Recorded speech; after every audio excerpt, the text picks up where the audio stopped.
Hi guys, welcome back. Thanks for joining me today once more. God bless you all. Please do click that red button that says subscribe and don't forget to click the bell icon so you don't miss out. Thank you once again for joining me today.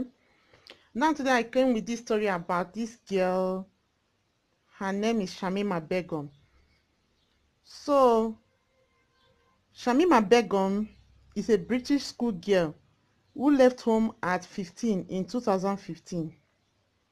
So she was 15 years old when she left home in 2015, and she fled to Syria to join ISIS. So ISIS is a Islamic militant group. So this woman, this little girl, because she's a teenager, so she has begged for forgiveness in a recent interview and asked to be allowed to return to Britain because she can inspire girls like her not to make the same mistake she made. So this 19-year-old girl, now she's 19, Shamima Begum, gave birth to her third child, a boy, last weekend, while her husband, an Islamic fighter, is in jail. Cladding her one-week-old son, Shamima invited her interviewer into her tent. She now has a tent due to her recent fame. The camp where Shamima is in the Al refugee camp. She's in the Daesh section of the camp where the displaced jihadi wives are. Daesh is the Arabic term used by its detractors to describe ISIS. So most of the displaced jihadi wives whose husbands are either either in prison or dead are still very loyal to their men and the brutal Islamic State ideology. Some of them have even attacked people trying to help them. Among them are as many as a dozen Britons, but most are going to painstaking lengths not to be identified. Shamima says she's scared and her life is in danger because the other jihadi wives hate her for her recent fame, which had angered a lot of other jihadi wives in the camp. So this woman says that now a lot of women hate her, that she's afraid of a lot of people. In her recent interviews, in which she exposed her face on TV, have angered the more hardline ISIS women in the camp. There has been talk of her, or there has been talk of her tent being burned down. Shamima's newborn son has been named Jera after a 7th century Islamic warlord. At about 19, she has given birth 3 times and lost 2 of the children. Wow, so sad. Her toddler daughter died a few weeks ago, and she lost her other son at 8 months old last year. So you can remember that I said earlier on that her husband is in jail.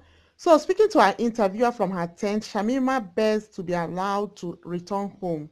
She says, and I quote, "I am going to be given a second chance. I would like to be an example of how someone can change.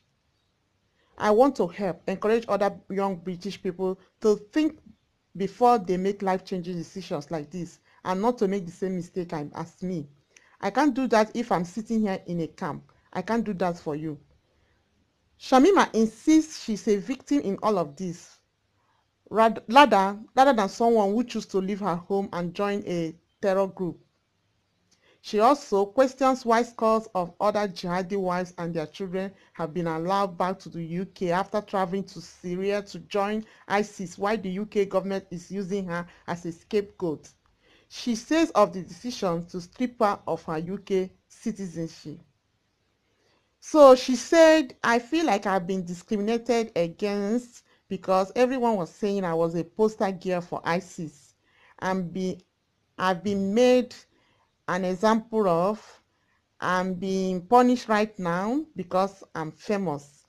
So Shamima complains of the hard life in the camp. She says she's sick from the cold. She's fortunate to have a tent because there is no oil. But she says she's fortunate to have a tent, but there is no oil burning stove for cooking. She says she is stressed from the lack of sleep as she nurses her son. So opening up about what life was like under ISIS, Shamima revealed that she handed over her British passport willingly when she arrived in Syria with two friends in February 2015. So she said that they took her passport, but she thought to herself, what am I going to do with it? I don't really have any use for it. So she said she never expected to go back. The future she wanted was as a housewife in the caliphate. She made it known on her arrival that she would like to marry an English-speaking fighter aged between 20 and 25 years. 10 days after arriving in Raqqa, Shamima was taken to a room to meet Iago Riejic, a 23-year-old Dutch convert to Islam. Shamima says Riejic, who changed his name to Abu Zuraya, was just her type. So So Shamima is still, according to her, she says she's still in love with her husband and hopes to be reunited with him someday. She insists she's still a married woman, though Riejik is a convicted terrorist who police believe was part of a cell plotting an atrocity in Europe. Shamima hopes for a future with him.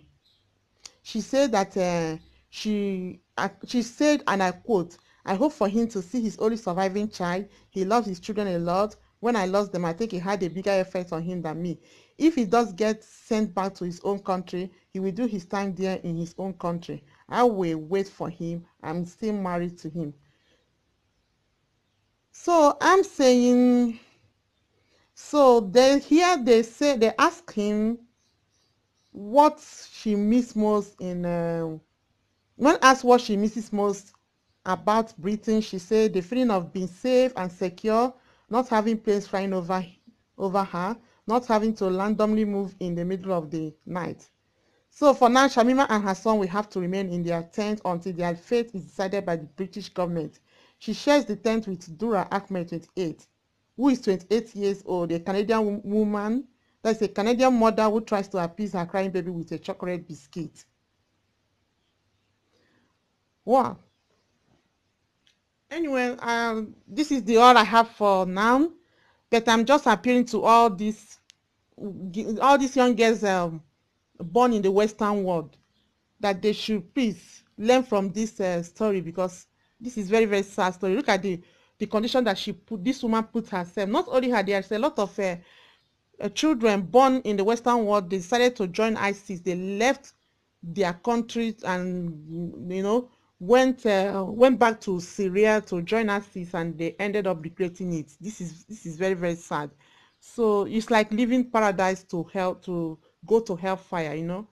So I wish that other I wish this story of Shamima will inspire other women, other little girls, young girls that are planning to leave their country to Syria or to any Islamic country, so that they can join ISIS or any Islamic militant group, because it's not good at all. So thank you once again for joining me today. Until next time, I come again with a good and true life story. God bless you all and stay blessed. Bye.